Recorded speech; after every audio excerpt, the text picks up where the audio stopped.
안녕하세요. 매일 한 구절 묵상입니다. 오늘도 하나님의 말씀을 함께 누리길 원합니다. 출애굽기 31장 1절에서 6절까지 조금 길지만 함께 읽고 오늘 또 성령 충만의 또 오해를 바로잡기라는 제목으로 나누기 원합니다. 여호와께서 모세에게 말씀하여 이르시되 내가 유다 지파 훌의 손자요 우리의 아들인 브살레를 지명하여 부르고 하나님의 영을 그에게 충만하게 하여 지혜와 총명과 지식과 여러 가지 재주로 정교한 일을 연구하여 금과 은과 노수로 만들게 하며 보석을 깎아 물리며 여러 가지 기술로 나무를 새겨 만들게 하리라. 내가 또 단지파 아히 사막의 아들 오홀리압을 세워 그와 함께 하게 하며 지혜로운 마음이 있는 모든 자에게 내가 지혜를 주어 그들이 내가 내게 명령한 것을 다 만들게 할지니. 아멘. 본문을 간단하게 소개하면 하나님께서 이제 사람을 세우십니다. 무슨 일을 위해 세우시죠? 우리가 출애굽기 지금 읽어왔지만 성막, 다른 말로 해서 회막을 만들라는 구체적인 지침을 모세에게 이미 주셨어요. 그 구체적인 내용들, 청사진을 주신 다음에 이제 사람을 세워서 실제적으로 만들게 하시는데 그 회막과 그 안에 있는 성전 회막 기구를 만들 사람으로 브살레를 지명하십니다. 브살레를 지명하여 불렀다라고 말하고 계시죠. 그리고 나서 혼자가 아니라 오홀리압이라는 사람을 붙여주십니다. 오홀리압을 세워 그와 함께 하게 했다라고 말씀하세요. 그런데 오늘 우리가 주목할 만한 표현은 그냥 사람만 세우는 것이 아니라 하나님께서 감당할 수 있는 능력도 주시는데 성령으로 충만하게 하셨다. 하나님의 영을 그에게 충만하게 하여. 구약에서의 성령 충만의 개념이 등장하고 있습니다. 하나님의 영, 성령님이시죠. 성령으로 충만하게 하셔서 뭐라고 하죠? 지혜와 총명과 지식과 여러 가지 어떤 재주를 그에게 부어주셨다라고 이야기를 합니다. 우리가 성령 충만에 대해서 이야기할 때 좀 많은 오해가 있습니다. 최근에 우리가 사도행전으로 강해를 나누면서 좀 성령의 충만함, 어떤 성령님의 역사에 대해서 이야기하기도 하죠. 그래서 더 좀 연결되는 면도 있는데요. 우리는 흔히 성령 충만에 대해서 이야기하면 좀 감정적인 면에 좀 치중하는 그러한 경향성이 있습니다. 성령 충만하면 무조건 뜨거워지고 감정적으로 영향을 받고 아니면 어떤 특별한 기적이 나타나야 되고 뭐 이런 거죠. 가장 큰 오해 중에 하나가 성령 충만과 어떤 우리의 이성, 우리의 생각, 우리의 이해 이런 지적이고 이성적인 면을 무시하기 쉽다라는 거예요. 그렇게 오해하고 계시는 분이 많습니다. 예를 들면 말씀을 읽고 말씀을 공부하고 배우는 것 이런 것은 성령 충만과 별로 연결하지 않아요. 사실 이것도 성령 충만이랑 다 연결이 되는 거거든요. 흔히들 보통 성령의 충만함은 기도로 많이 연결을 합니다. 기도할 때 성령으로 충만해야 되고 그럴 때 기도가 잘 되고 기도할 때 더 믿음으로 더 뜨겁게 때로는 기도하다가 체험도 경험하고 보통 이렇게 이야기를 많이 하거든요. 이것을 뭐 부정하는 것이 절대 아니라 그 정도가 아니라는 거예요. 보통 성령 충만의 개념에 대해서 오해한다라는 건데요.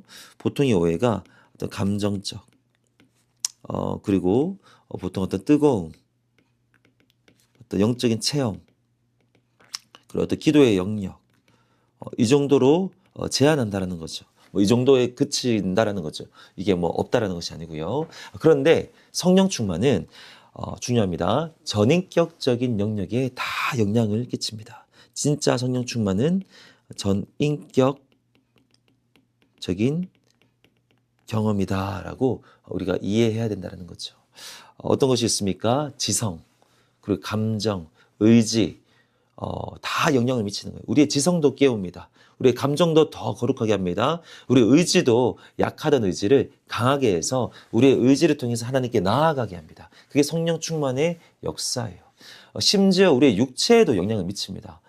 실제로 많은 분들이 간증을 하고 뭐 저도 그런 경험을 하고 또 그런 경험이 있으실 텐데 정말로 성령으로 충만할 때 육체가 피곤치 않음을 경험했다. 일반적으로는 이 정도로 하면 피곤해서 뭐 이렇게 쓰러져야 되는데 아니면 골아 떨어져야 되는데 너무나도 성령 충만하니까 정말 며칠에 걸쳐서 이렇게 뭐 일을 하거나 어떤 연구를 해도 사역을 해도 피곤치 않더라. 아무리 돌아봐도 이것은 성령 충만의 결과이다. 이런 고백도 많이 하거든요. 더 나아가서 관계 능력에도 영향을 미칩니다. 하나님과의 관계, 그리고 사람과의 관계, 이 모든 것에 영향을 끼친다라는 거예요. 이 정리를 잠깐 하면요. 성령 충만은 전인격적인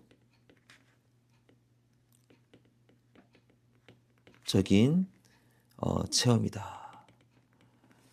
지성, 감정, 우리의 의지, 심지어 우리의 육체, 그리고 관계적인 면, 여기에서는 하나님과의 관계,